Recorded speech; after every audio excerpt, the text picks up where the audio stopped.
Une philosophie difficile est-elle une mauvaise philosophie? Thèse. La philosophie doit pouvoir être facilement comprise. Une philosophie obscure ne fait pas avancer la connaissance. Antithèse. La philosophie est affaire de spécialistes. Elle aborde des questions complexes qui la rendent parfois ardue.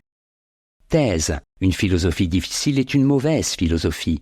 En effet, le sens de la philosophie doit être toujours clair. La philosophie doit rester en contact avec la réalité pratique. Une philosophie qui utilise un jargon obscur ou qui aborde des questions théoriques absconses est du charabia. Premier argument. La philosophie doit être claire. Selon Descartes, l'une des 4 règles de la méthode est de ne comprendre rien de plus en mes jugements que ce qui se présenterait clairement et distinctement à mon esprit. Pour que la philosophie ait un sens, elle doit être claire.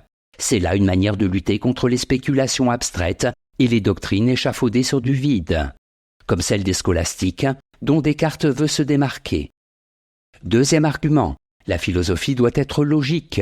Le but de la philosophie est la clarification logique de la pensée, écrit Wittgenstein dans le Tractatus Logico-Philosophicus. Pour le courant analytique, il faut bannir de la philosophie toutes les propositions, les idées et les argumentations qui sont peu claires, illogiques ou floues. Troisième argument, la philosophie continentale n'a pas de sens. Depuis toujours, la philosophie anglo-saxonne, d'orientation pragmatique et logique, reproche à la philosophie continentale, spécialement française et allemande, son manque de clarté. Dans un récent livre sur l'imposture des intellectuels, un Américain, Alain Sokal, s'en prend à des philosophes difficiles tels que Heidegger, Derrida, Foucault, Baudrillard, en les accusant d'être incompréhensibles et d'écrire des absurdités. En bref, une bonne philosophie doit être claire et distincte. Les propositions et les concepts doivent être rejetés. Il faut ignorer les philosophes qui sont incompréhensibles.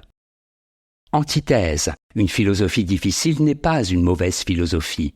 En effet, la philosophie est parfois difficile parce qu'elle traite des questions ardues. Certaines intuitions philosophiques sont difficiles à élucider. La philosophie est aussi une affaire de spécialistes. Leurs raisonnements ne sont pas toujours accessibles. Premier argument. La philosophie est difficile par nature. Kant a écrit des centaines de pages pour démontrer une seule idée. L'expérience marque les limites de la raison. Ces ouvrages sont parfois considérés comme difficiles et fastidieux. C'est parce que Kant est un penseur scrupuleux, qui avance lentement, sans sauter aucune étape du raisonnement et avec une volonté d'exhaustivité. Deuxième argument, la philosophie repose sur des intuitions. La philosophie, selon Georges Steiner, est une activité de la pensée qui se situe à mi-chemin entre l'art et la science. Il est donc absurde d'exiger d'elle la même clarté que des mathématiques ou de la physique. Comme l'art, la philosophie repose parfois sur des intuitions qu'il est difficile d'expliciter totalement. C'est sa part proprement créatrice.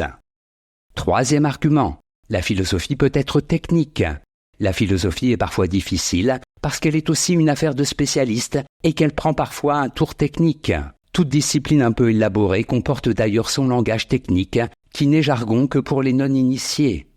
Le fameux slogan des existentialistes « L'existence précède l'essence » est incompréhensible si on ne le replace pas dans le contexte de l'histoire de la philosophie.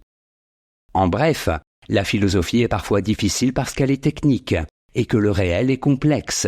Les intuitions des philosophes ne sont pas toujours faciles à comprendre. Synthèse. Les grands philosophes sont rarement faciles, parce que la philosophie tente de répondre aux questions qu'elle pose par une argumentation rationnelle. Cette argumentation prend souvent un tour complexe. Il est donc préférable, avant de lire ces philosophes, de connaître les enjeux et la terminologie. D'autre part, la réponse à une simple question comme « Qu'est-ce que l'être ?»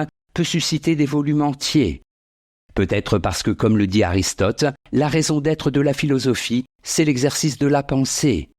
Au contraire de la science, où la raison vise à résoudre des problèmes ponctuels et précis, la réflexion philosophique, comme l'art, est dans une certaine mesure à elle-même sa propre fin. Il arrive donc parfois que l'auteur s'égare et que le lecteur ne puisse plus suivre les méandres de sa pensée. Mais même dans les pensées réputées obscures ou difficiles, se détachent des idées cristallines que chacun peut comprendre.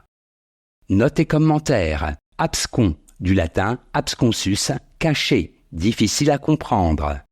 Philosophie analytique, école philosophique qui s'est développée au XXe siècle dans les pays anglo-saxons et qui repose sur une analyse logique du langage. Citation. La plus haute philosophie ne peut pas conduire plus loin que le fait la direction qu'elle a confiée au sens commun. Emmanuel Kant, Critique de la raison pure.